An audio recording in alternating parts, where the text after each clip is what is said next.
The day before surgery, we typically have patients stop eating anything or drinking after midnight, the day of the surgery. I also would recommend making sure you understand the instructions for any medications that you should or should not take. Some patients may stay on their blood thinners, some patients may not, so it's just really important that you have a good understanding of what your surgeon told you that you should or shouldn't stay on leading up to the surgery. If you do have issues with constipation, I would recommend starting a medication like HOLEP or Miralax, which are over-the-counter medications to help with constipation, really just to keep things moving before and after the surgery to prevent the straining that can cause bleeding. What to expect the day of surgery. You'll arrive to surgery about 3 hours prior, and you'll go to the preoperative area, and then you'll meet with your surgeon the day of surgery, as well as the anesthesia team.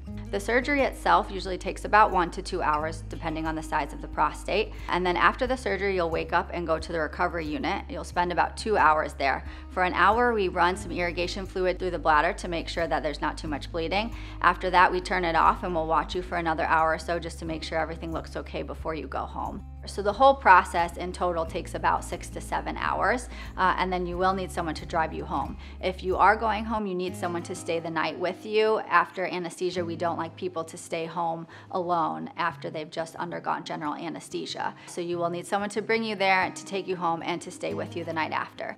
Typically, people don't have too much pain with this procedure. The main issue is some discomfort with the catheter and maybe having the sensation that you need to urinate while the catheter is in. But the great thing is that the catheter typically stays in for less than 24 hours. So if you have the surgery on Monday, you would come in on Tuesday morning to our clinic and we would remove the catheter for you. We fill up the catheter before we remove it with some fluid to make sure that you can urinate before you go home. The next day when you come into the clinic to have the catheter removed, I prefer if someone could drive you, just because people aren't really used to driving with a catheter in. If you absolutely can't have someone drive you, I just recommend that you be very careful with the catheter when you're driving in, but there's really no contraindication to driving home because you haven't had anesthesia that day. Once the catheter comes out, you should be able to urinate. So if it's necessary, you can drive yourself to and from the appointment the next day in the clinic. Some patients also prefer to take their catheter out at home, which I'm fine with in most cases. If they live further away, we can teach patients how to take their catheter out at home, and that's an option as well too. The first few weeks after surgery, you will have some burning with urination because the urine's passing through that area that we recently operated on. That's very normal.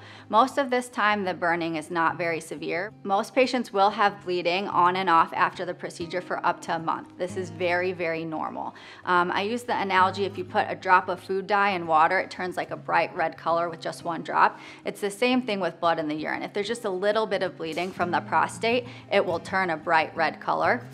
But it doesn't mean that you're losing a lot of blood. So the first few days after surgery, it may get red, it may clear up a little bit, and then get red again. That's very normal on and off for a month after. It's just like any healing tissue on the outside, a scab will form, and when that scab falls off, there can be some more bleeding. And so that typically happens around the 2 to 3 week mark. And then after the scab falls off, you'll see some little pieces of tissue, like white or gray pieces of tissue that pass out of the urethra. That's also very normal. One of the biggest things that patients should expect to work through during the recovery period is incontinence or leakage of urine. The majority of men will have to wear a pad or a diaper immediately post-operatively. The reason for this is that the prostate up until this time has been holding all the urine in, and now we're removing the majority of the prostate, so it's not there anymore. So most of it is not there anymore. So we have to teach the pelvic floor muscles to help hold in the urine with specific exercises, which are called Kegel exercises. And this strengthening the Kegel exercises and the pelvic floor before surgery can actually help with patients after surgery. In younger patients in their 50s or 60s with smaller prostates, it may be a week or less, but in patients in their 70s or 80s with larger prostates over 150 or 200 grams, it may be up to 3 months or potentially longer. The rate of incontinence at 3 months is about 10 to 15%. The rate at 1 year is probably about 1 to 2%, so it's lower once the more time out we get.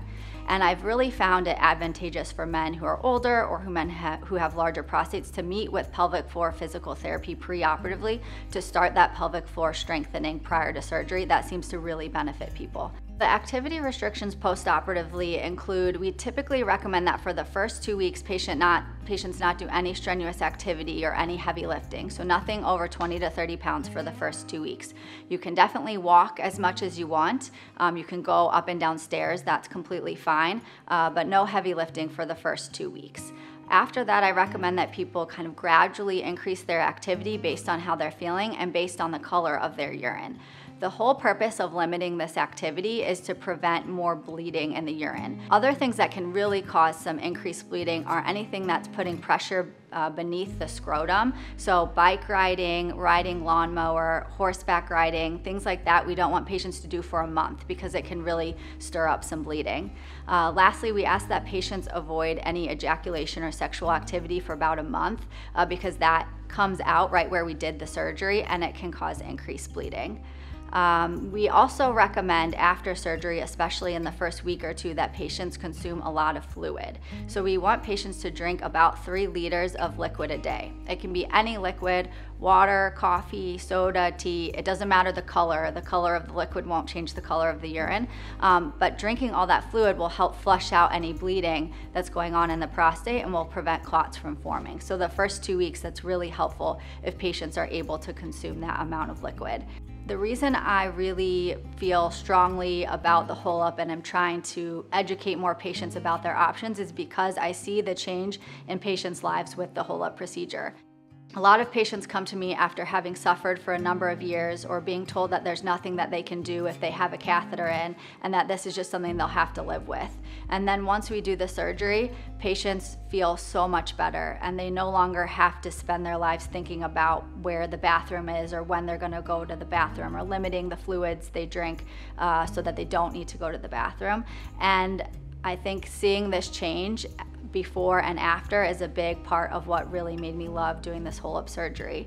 Additionally, it's just a great operation. The risks are low, the recovery is quick, and so patients do quite well. I don't really have to worry about my patients very much because they do very well with the surgery, and so it's sort of like a low risk surgery with a very high reward.